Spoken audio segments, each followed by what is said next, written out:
ये नरक क्या है? तो ये नरक है, जैसे नरक को आप जेल समझो। क्या है? जेल। नरक क्या है? जेल। जेल। जैसे हम कहते हैं ना नरक, तो इस नरक को अगर सरल भाषा में समझा जाए तो नरक एक जेल है। जी नरक जेल है। अच्छा, पुलिस वाले कौन है? जो यमदूत है, जिनको हम लोग यमदूत कहते हैं, यमदूत पुलिस वाले हैं। और जज कौन है? जो यमराज है, उन्हीं को यमराज जी कहते हैं, उन्हीं को धर्मराज जी कहते हैं। बुरे लोगों के लिए यमराज है, अच्छे लोगों के लिए धर्मराज है कि नहीं? जी महाराज। हाँ, तो उन्हीं को धर्मराज जी कहते हैं, उन्हीं को यमराज जी कहते हैं। और ये यमुना जी जो है, यमुना जी धर्मराज जी की बहन है, जी यमराज जी की बहन है। तो जो धर्मराज जी है, धर्मराज जी जज है, यमराज जज है, और यमदूत पुलिस वाले हैं। और नरक क्या है? नरक जेल है। जी। तो नरक में जब कोई जाता है तो सबको नरक में बराबर सजा नहीं मिलती।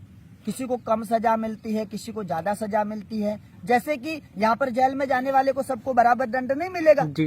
अगर किसी ने एक थप्पड़ मारा है किसी को तो उसके हिसाब से, किसी ने किसी का मर्डर ही कर दिया तो उसके हिसाब से।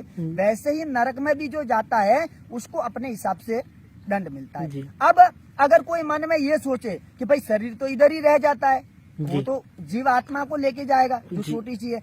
तो जब वो जीव आत्मा को ले जाएगा, शरीर तो इधर रह जाएगा, फिर दंड कैसे मिलता है? सत्य महाराज। तो आपको बताते हैं कि जैसे कि यहाँ पर जेल है, किसी आदमी को अगर पकड़ के जेल में लेके जाए तो उसको ये वर्दी उतरवा दी जाती है और जेल के अंदर दूसरी नई वर्दी पहनाई जाएगी। अच्छा। जेल की वर्दी अलग होती है जी। तो आपकी ये वर्दी उतरवाएंगे, दूसरी वर्दी पहनाएंगे, जेल की वर्दी। अच्छा। वैसे ही जब कोई नरक में जाता है तो एक नरक का शरीर अलग होता है। अच्छा महाराज। ये शरीर अलग है और नरक का शरीर अलग होता है। जिस शरीर को यातना शरीर कहते हैं, यातना शरीर, यातना शरीर, उसको यातना शरीर कहते हैं। और वो शरीर ऐसा होता है कि उस शरीर से जीवात्मा बाहर नहीं निकल सकता। जैसे ये शरीर है, अगर इस शरीर को, अगर इस शरीर के ऊपर अगर यातना दी जाए, मतलब मारा जाए, पीटा जाए, तो इससे जीवात्मा बाहर निकल जाएगा। जी महाराज। ज्यादा मार नहीं छह पाएगा, बाहर निकल जाएगा। पर वो यातना शरीर, उससे वो बाहर नहीं निकल सकता। तो बाहर नहीं निकल सकता तो उस शरीर में उसको जब पीटते हैं तो उसको दर्द होता है, चिल्लाता है, कर्राता है, पर उस शरीर से वो बाहर नहीं निकल सकता। जी महाराज। तो वहां पर दूसरा शरीर मिलता है। नरक एक दो नरक नहीं है, एक दो नरक नहीं है।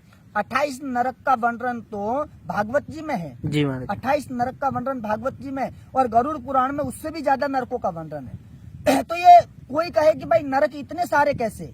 तो नरक इतने सारे ऐसे है कि जैसे यहाँ पर होता है ना कि भाई अमुक आदमी के ऊपर इतना नंबर धारा लगी, अमुक के ऊपर इतना नंबर धारा लगी, तो वहाँ भी भगवान के वहाँ भी एक धाराएं है। अच्छा महाराज। अब जिसके ऊपर जैसी धारा लगी है उसको वैसे ही नरक में भेजा जाएगा। जी महाराज। जिसके ऊपर जैसी धारा उसको वैसे ही नरक में भेजा जाएगा। तो जितनी धारा है उतना ही नरक, समझ गए? जी। जैसा जिसका अपराध वैसे ही उसको नरक। यहाँ पे भी तो ऐसा होता है कि नहीं? जी भाई इसका अपराध छोटा है तो इसको वृंदावन की जेल में रखा जाएगा। इसका अपराध बड़ा अपराध है, ये बड़ा अपराधी है, इसको सीधा दिल्ली भेजो। जी महाराज। इसको छोटी जेल में रखने के लायक नहीं, दिल्ली भेजो। दिल्ली से तिहाड़। हाँ, जी तो जिसका जैसा अपराध यहाँ पर भी ऐसा है, छोटा अपराध तो छोटी जेल, बड़ा अपराध बड़ी जेल। तो वैसे ही नरक में भी एक दो नरक नहीं है, बहुत सारे नरक है। जिसका जैसा अपराध उसको वैसे ही नरक में भेजा जाता है। अच्छा।